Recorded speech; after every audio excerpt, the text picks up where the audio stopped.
Hola a todos, mi nombre es Rodolfo Rojas Bustamante, soy licenciado en Psicología, egresado de la FES Iztacala. Y bueno, les agradezco el favor de su atención y el acompañarnos en esta videoconferencia titulada Conductismo, antecedentes, fundamentos, aplicaciones y limitaciones. A lo largo de esta presentación analizaremos una de las corrientes psicológicas más influyentes en la historia de nuestra disciplina. El conductismo no solo transformó la manera en que los psicólogos comprendían el comportamiento humano, sino que también permitió consolidar a la psicología como una ciencia basada en la observación, la experimentación y la evidencia empírica. En muchas ocasiones escuchamos hablar de personajes como Skinner, Pavlov, Watson.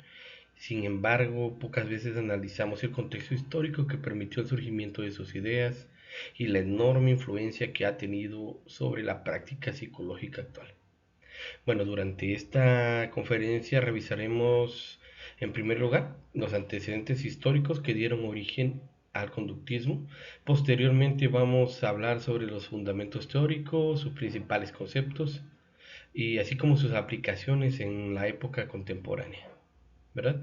Bueno, finalmente vamos a ofrecer un análisis crítico de las fortalezas y limitaciones, porque pues bueno, recordemos que no todas las corrientes psicológicas son absolutas. Todos tienen sus pros y todos tienen sus contras. Y aquí es precisamente que necesitamos saber las características principales de esta corriente para que podamos tener un mejor análisis cuando hagamos comparaciones. Bueno, sin más que agregar, vamos a comenzar con este tema. Bueno, antes de analizar el conductismo como corriente psicológica, considero importante comprender el contexto histórico en el que surgió. Ninguna teoría aparece de manera aislada, todas estas responden a las necesidades científicas de su época. A finales del siglo XIX y a principios del siglo XX la psicología era una disciplina relativamente joven, y aunque ya había comenzado a independizarse de la filosofía, todavía enfrentaba un desafío importante. Este era demostrar que podía convertirse en una ciencia con el mismo rigor que la biología, la física o la medicina. En ese momento predominaban métodos como la introspección, mediante las cuales las personas describían sus propios pensamientos, emociones y experiencias conscientes. Si bien este procedimiento representó un avance para la época, también generaba importantes limitaciones, ya que los resultados dependían de la percepción subjetiva de cada individuo y resultaban difíciles de comprobar experimentalmente. Y como consecuencia surgió una inquietud numerosos investigadores: cómo estudiar científicamente el comportamiento humano utilizando procedimientos objetivos, medibles y sobre todo verificables, ¿verdad? Esta pregunta dio origen a un cambio profundo dentro de la psicología. Como podemos observar en el mapa conceptual aquí en esta diapositiva, uno de los primeros elementos que impulsó esta transformación fue el desarrollo de la psicología clínica, en cuyo propósito consistía en abandonar las explicaciones basadas únicamente en la especulación filosófica para adoptar métodos propios de la investigación experimental. Este cambio estuvo fuertemente influenciado por el positivismo, corriente filosófica que sostenía que el conocimiento científico debía fundamentarse exclusivamente en hechos observables y comprobables mediante la experiencia.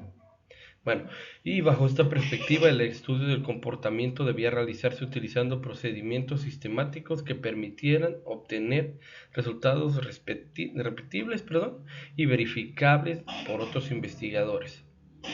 Y a partir de estas ideas es como comenzó a adquirir una gran importancia un concepto principal: la objetividad, ¿verdad? Los psicólogos buscaban que sus observaciones no dependieran de opiniones personales, sino más bien de evidencias que pudieran registrarse, medirse y sobre todo compararse. Y precisamente por ello el método experimental se convirtió en una herramienta indispensable para estudiar el comportamiento humano. Mediante la manipulación controlada de variables, la observación sistemática de sus efectos, es como la psicología comenzó a construir conocimientos cada vez más sólidos y sobre todo confiables. Bueno, y una vez comprendido el contexto histórico que dio origen a la psicología clínica, vamos a poder analizar uno de los factores que impulsaron el nacimiento del conductismo: la creciente insatisfacción con el modelo médico. Y cuando hablamos con el modelo médico nos referimos al enfoque que predominó durante gran parte del siglo XIX para explicar la conducta humana. Este modelo partía de la idea que muchos problemas de comportamiento eran consecuencias de alteraciones biológicas, enfermedades e incluso lesiones del sistema nervioso. Y sin duda este enfoque representó un avance muy importante para la medicina y para la comprensión de numerosas patologías. Fue gracias a él que fue imposible identificar enfermedades neurológicas, desarrollar procedimientos diagnósticos y establecer tratamientos cada vez más precisos, ¿verdad? Bueno, sin embargo, conforme la psicología comenzó a estudiar el comportamiento cotidiano, aparecieron preguntas sobre el modelo médico y las cuales este no podría responder completamente, ¿verdad? Por ejemplo, ¿cómo aprende un niño a hablar? ¿Por qué una persona desarrolla una fobia después de una experiencia desagradable? ¿Cómo es que se forman los hábitos y por qué ciertas conductas se mantienen durante años, incluso cuando ya no traen ningún beneficio hacia nosotros, ¿verdad? Bueno, y como ya sabemos, estas situaciones mostraban que el comportamiento humano no dependía únicamente de factores biológicos, sino que la experiencia, el aprendizaje, el ambiente también desempeñaban un papel fundamental. Y bueno, como podemos observar en esta infografía, la primera limitación del modelo médico fue su tendencia a explicar la conducta casi exclusivamente desde el funcionamiento biológico del organismo, que aunque esta perspectiva realmente era útil para, comprender las enfermedades, resultaba insuficiente para explicar la adquisición de nuevas conductas. La segunda limitación consistía en que se prestaba realmente poca atención al ambiente, a diferencia del contexto actual, ¿verdad? Hoy sabemos que las personas constantemente mediante la interacción con nuestro entorno van cambiando.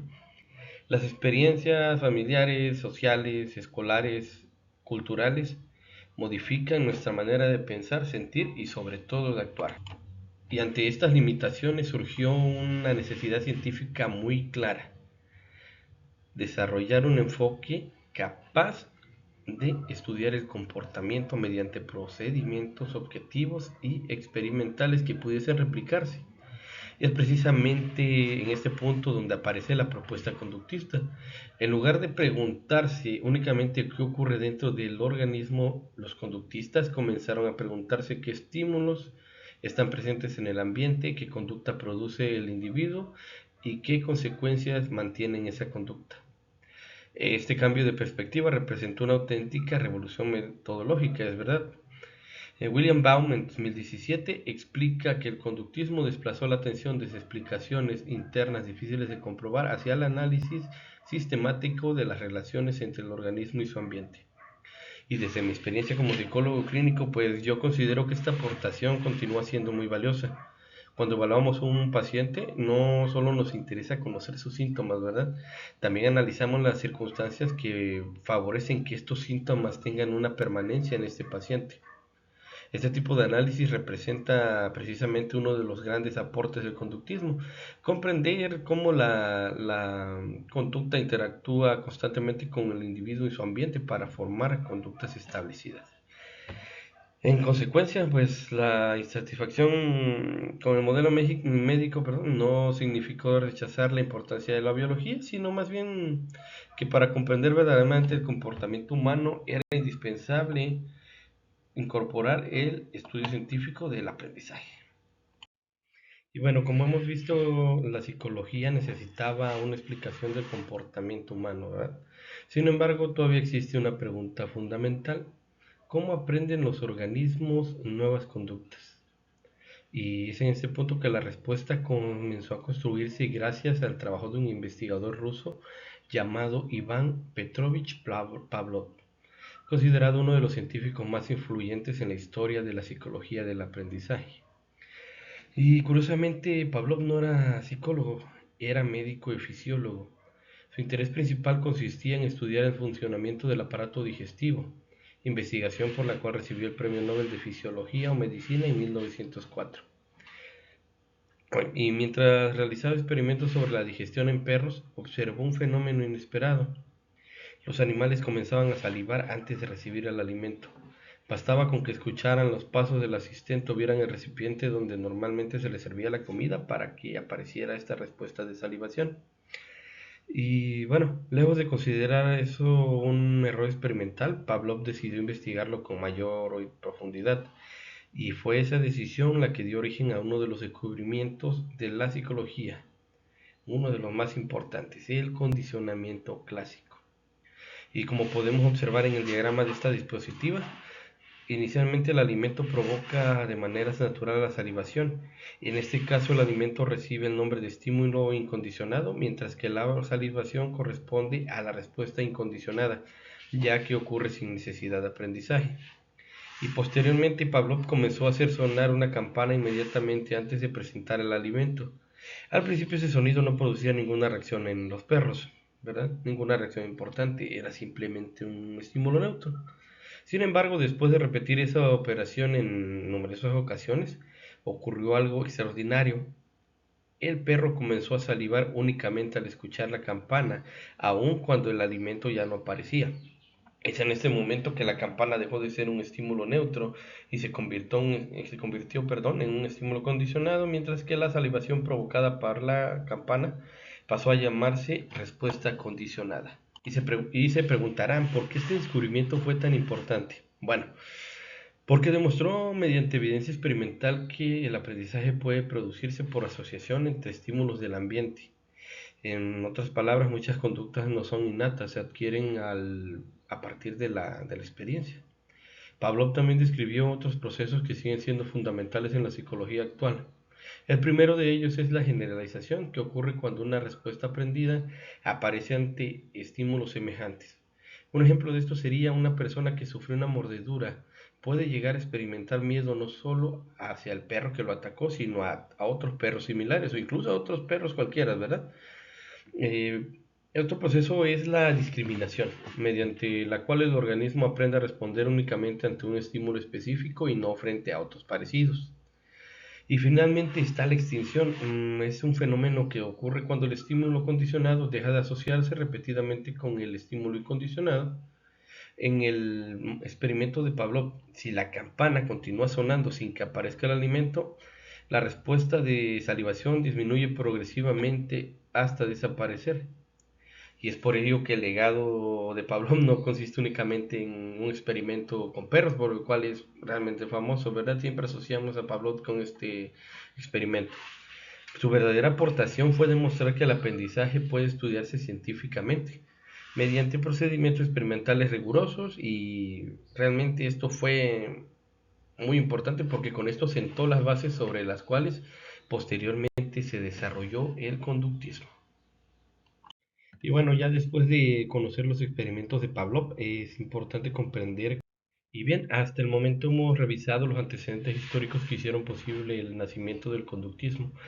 Hemos visto cómo la insatisfacción del modelo médico, las investigaciones de Pavlov y los aportes de la psicología comparada prepararon el terreno para una nueva forma de entender la psicología. Sin embargo, fue en 1913 cuando esta nueva perspectiva adquirió una nueva identidad propia gracias al psicólogo estadounidense John Bradus Watson. Ese año publicó un artículo titulado Psychology as the Behaviorist Views It, conocido también como el Manifiesto Conductista, documento que marcó el inicio formal de conductismo como corriente psicológica. Watson sostenía que la psicología debería convertirse en una ciencia completamente objetiva, ¿verdad? Y para lograrlo proponía abandonar el estudio de la conciencia y concentrarse exclusivamente en aquello que pudiera observarse, medirse y verificarse mediante el método experimental. Como podemos observar esta diapositiva, el concepto central del conductismo es la conducta observable. Desde esta perspectiva, la conducta representa el conjunto de acciones que un organismo realiza y que puede registrarse objetivamente. A diferencia de los pensamientos o las emociones, la conducta sí puede medirse, describirse y analizarse mediante procedimientos científicos. Esto no significa que Watson negara la existencia de los procesos mentales. Más bien lo que él planteaba era que en aquel momento dichos procesos no podían estudiarse con el mismo nivel de objetividad que la conducta manifiesta. Otro aspecto fundamental fue la importancia otorgada al método experimental. Watson consideraba que la psicología debía formular hipótesis, diseñar experimentos y obtener resultados que pudieran reproducirse por otros investigadores para contrastarse, ¿verdad? De esta manera, la importancia adquirida con la disciplina en el mismo rigor científico que otras ciencias naturales. Un tercer elemento esencial del conductismo fue la relación entre el organismo y el ambiente. Watson afirmaba que gran parte del comportamiento humano podría comprenderse analizando los estímulos presentes en el entorno y las respuestas que estos provocaban. En otras palabras, el ambiente dejaba de ser un elemento secundario para convertirse en un factor determinante del aprendizaje y la conducta. Probablemente una de las frases más conocidas de Watson resume muy bien esta postura. Él llegó a afirmar que si se le proporcionaba a un grupo de niños sanos y un ambiente completamente controlado, podría entrenarlos para convertirse en cualquier tipo de profesional, independientemente de sus características hereditarias.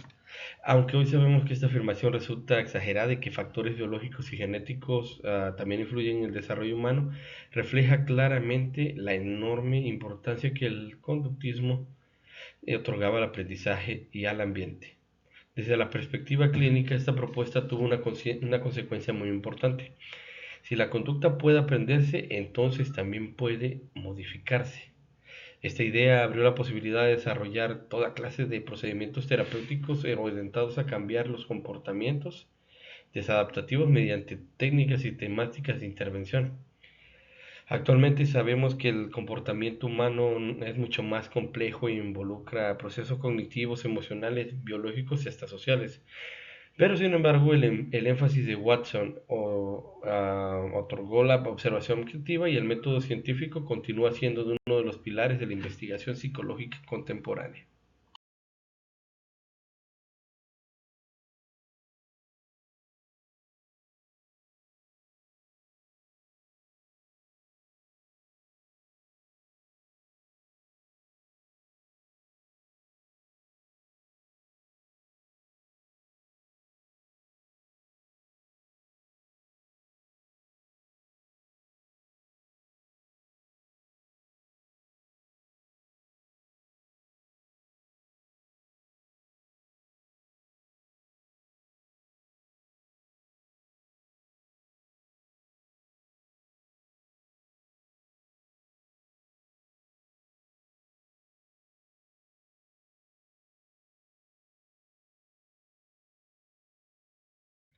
Bueno, hasta este momento hemos conocido el origen del conductismo y la propuesta de Watson.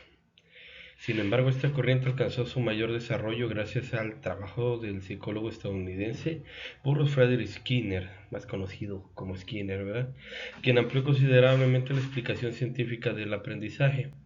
Mientras Watson se concentró en establecer que la conducta observable debía convertirse en el objeto del estudio de la psicología, Skinner buscó responder una pregunta diferente. ¿Por qué algunas conductas se repiten mientras que otras desaparecen? Su respuesta fue relativamente sencilla, pero extraordinariamente poderosa. Las consecuencias modifican la probabilidad de que una conducta vuelva a presentarse. Y como podemos observar en esta infografía, el comportamiento puede entenderse como una secuencia formada por tres elementos: el estímulo o situación y la conducta que realiza el individuo y la consecuencia que obtiene después de actuar. Si la consecuencia resulta favorable, la conducta tenderá a repetirse. Sin embargo, si deja de producir beneficios o genera consecuencias desagradables, su frecuencia disminuirá. Este principio dio origen al concepto de condicionamiento operante, considerado una de las aportaciones más importantes de Skinner en la psicología. A partir de este modelo surgen varios conceptos fundamentales. El primero de ellos es el reforzamiento positivo, el cual consiste en presentar un estímulo agradable después de una conducta con el propósito de aumentar la posibilidad de que ésta vuelva a ocurrir. Pensemos en un estudiante que obtiene una buena calificación después de dedicar varias horas al estudio. Esa consecuencia positiva incrementa la posibilidad de que continúe estudiando de la misma manera en el futuro. El segundo concepto es el concepto de reforzamiento negativo. Aunque muchas personas creen que significa castigar, en realidad ocurre lo contrario. El reforzamiento negativo consiste en eliminar un estímulo desagradable después de una conducta, favoreciendo igualmente su repetición. Un ejemplo cotidiano de esto sería es el de colocarse un cinturón de seguridad para detener el sonido de advertencia del automóvil. La conducta aumenta porque desaparece un estímulo molesto. Otro concepto importante es el castigo. El castigo busca disminuir la frecuencia de una conducta. Puede consistir en presentar una consecuencia desagradable como una llamada de atención o retirar un estímulo agradable, así como la pérdida temporal de un privilegio. Sin embargo, Skinner advirtió que el castigo por sí solo rara vez produce aprendizajes duraderos y puede generar respuestas emocionales como miedo, evitación o agresividad. Por esta razón, la psicología contemporánea favorece el uso de reforzamiento para enseñar nuevas conductas antes que el empleo sistemático del castigo. Otro principio fundamental es la extinción. Este fenómeno ocurre cuando la conducta deja de recibir el reforzamiento que anteriormente le mantenía. Con el paso del tiempo, la conducta disminuye progresivamente hasta desaparecer o finalmente se presenta con mucho menor frecuencia. Y por último tenemos el moldeamiento, técnica que consiste en reforzar pequeñas aproximaciones sucesivas hacia la conducta objetivo. En lugar de esperar un cambio completo desde el principio, el terapeuta fortalece cada avance logrado por la persona. Este procedimiento continúa utilizándose ampliamente en programas dirigidos a niños principalmente, personas con trastornos del neurodesarrollo, rehabilitación física y entrenamiento de habilidades sociales. Desde la práctica clínica, estos conceptos siguen teniendo una enorme importancia. Cuando ayudamos a una persona a desarrollar hábitos saludables, reducir conductas de riesgo, incrementar habilidades adaptativas, estamos utilizando principios derivados del condicionamiento operante. Como afirma Skinner en 1953, comprender las consecuencias que mantienen una conducta permite diseñar intervenciones mucho más eficaces para modificarla. Y bueno, después de conocer los principales conceptos del conductismo, surge una pregunta muy importante. ¿Siguen siendo útiles estas ideas en la actualidad? Y la respuesta es sí. Aunque la psicología ha evolucionado considerablemente y hoy integra enfoques cognitivos, humanistas, sistémicos y neurocientíficos, muchos principios conductuales continúan formando parte de las intervenciones psicológicas con mayor respaldo científico. Como podemos observar en esta infografía, el conductismo tiene aplicaciones en diferentes ámbitos. El primero de ellos es la psicología clínica. En este contexto, los principios de aprendizaje se utilizan para tratar trastornos de ansiedad, fobias, trastornos obsesivos compulsivos, algunos problemas de conducta y procesos relacionados con el cambio de hábitos. Técnicas como la exposición gradual, la desensibilización sistemática y el reforzamiento diferencial y los programas de modificación de conducta tienen su origen en los principios desarrollados por Pavlov y Skinner. Por citar un ejemplo, una persona que presenta miedo intenso a volar puede beneficiarse de un programa de exposición progresiva donde aprende poco a poco a enfrentarse al estímulo temido hasta reducir significativamente su respuesta de ansiedad. Otro ámbito de gran importancia es la educación. Los docentes utilizan estrategias de reforzamiento para favorecer la participación en clase, incrementar hábitos de estudios, mejorar la convivencia escolar y fortalecer conductas prosociales. Programas como la economía de fichas, los contratos conductuales y la retroalimentación positiva continúan aplicándose cuando se diseñan con objetivos claros y criterios éticos. Un tercer campo es el análisis aplicado de la conducta, conocido internacionalmente como ABA. Este enfoque emplea principios del condicionamiento operante para diseñar habilidades adaptativas, desarrollar competencias comunicativas y favorecer la autonomía, especialmente en personas con trastorno del espectro autista. También, miren, es importante señalar que actualmente estos programas procuran desarrollarse desde una perspectiva ética, respetando la dignidad, las necesidades individuales y la diversidad de cada persona. También encontramos aplicaciones pues, en la psicología organizacional, obviamente, ¿verdad? Muchas empresas utilizan principios conductuales para mejorar el desempeño laboral, incrementar la seguridad en el trabajo, fortalecer el liderazgo y favorecer el cumplimiento de objetivos mediante programas de retroalimentación e incentivos, ¿no? Básicamente, con esto ellos lo que quieren es incrementar la productividad de las empresas, ¿no? A final de cuentas, este es su objetivo principal. De igual manera, el conductismo ha realizado aportaciones importantes a la promoción de la salud. Hay campañas dirigidas a fomentar la actividad física, mejorar la alimentación, abandonar el consumo de tabaco o incluso aumentar la adherencia a tratamientos médicos.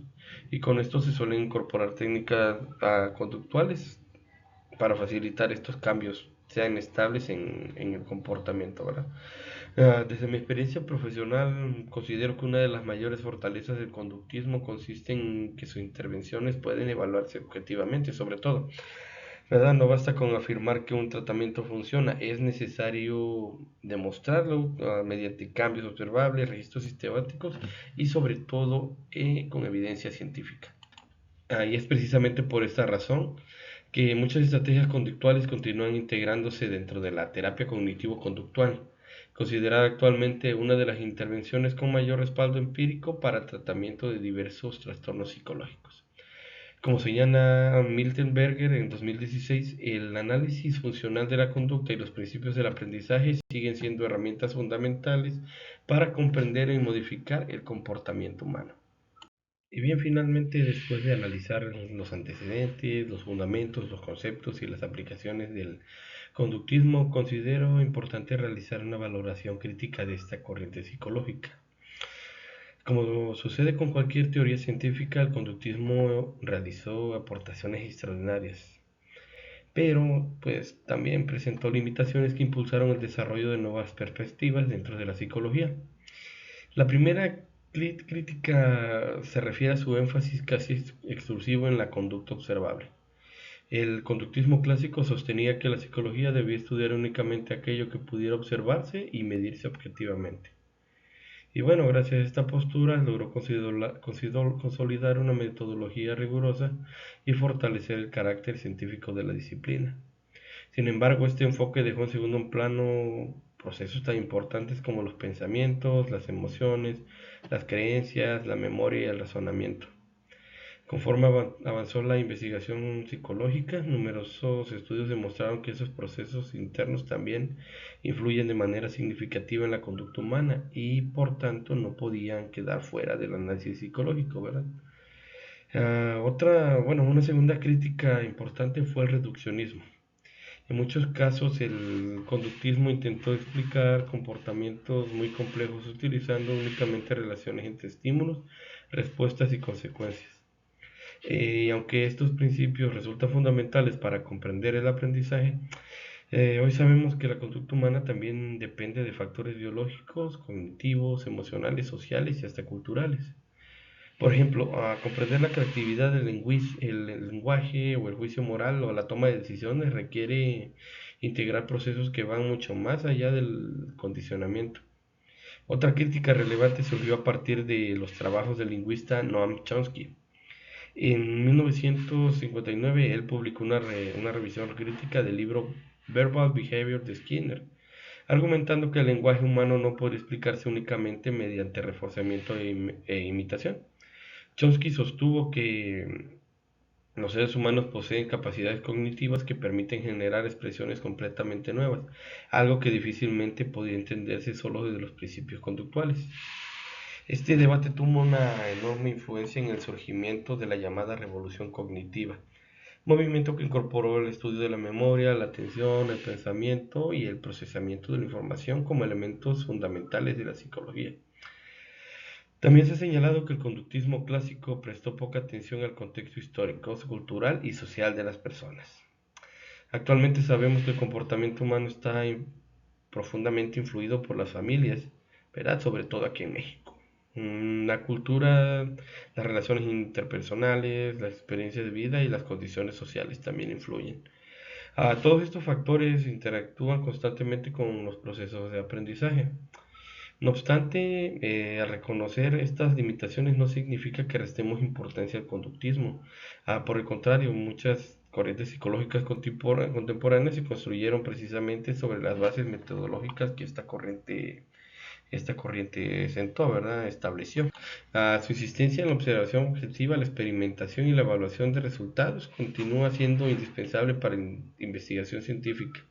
Un ejemplo muy claro es la terapia cognitivo-conductual. Yo creo que ese sería el mayor representante de cómo, a pesar de las discrepancias que pueda haber, sigue siendo útil, ¿no?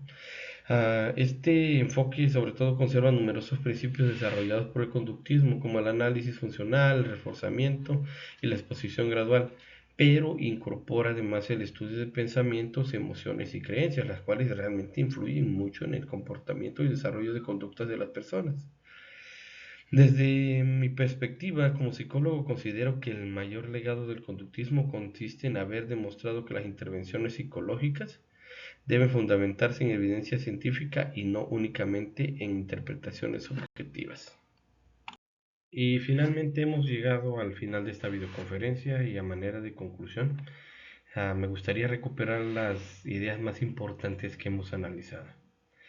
En primer lugar, pudimos observar que el conductismo no surgió de forma aislada, ¿verdad? Su aparición fue el resultado de un proceso histórico en el que la psicología buscaba considerarse como una ciencia objetiva, capaz de producir conocimiento mediante la observación, la experimentación y la comprobación científica. También analizamos cómo la insatisfacción con el modelo médico, los trabajos de Ivan Pavlov y sobre el condicionamiento clásico y las investigaciones de la psicología comparada prepararon el camino para que Watson propusiera una nueva forma de estudiar el comportamiento humano. Posteriormente revisamos las aportaciones de Skinner, quien explicó las consecuencias de nuestras acciones influyen directamente en la posibilidad de que una conducta vuelva a repetirse. Asimismo, comprobamos los principios conductuales, los cuales continúan presentes en nuestros numerosos ámbitos profesionales. Actualmente la psicología clínica, la educación, la psicología organizacional, la promoción de la salud y diversos programas los cuales están basados básicamente en evidencia. Sin embargo, también reconocemos que el conductismo presenta limitaciones, ¿verdad?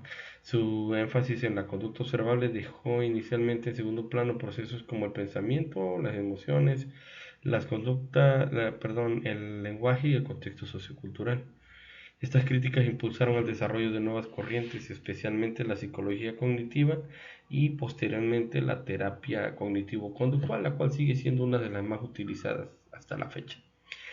Desde mi punto de vista, el mayor legado del conductismo no consiste únicamente en las teorías que desarrolló, sino en haber demostrado que la psicología puede construir conocimiento mediante procedimientos científicos rigurosos y evaluar la eficacia de sus observaciones de manera muy objetiva. Pues agradezco su participación en esta conferencia, espero que haya sido de su agrado y pues quedo atento de cualquier pregunta que tenga respecto al tema. Muchas gracias a todos.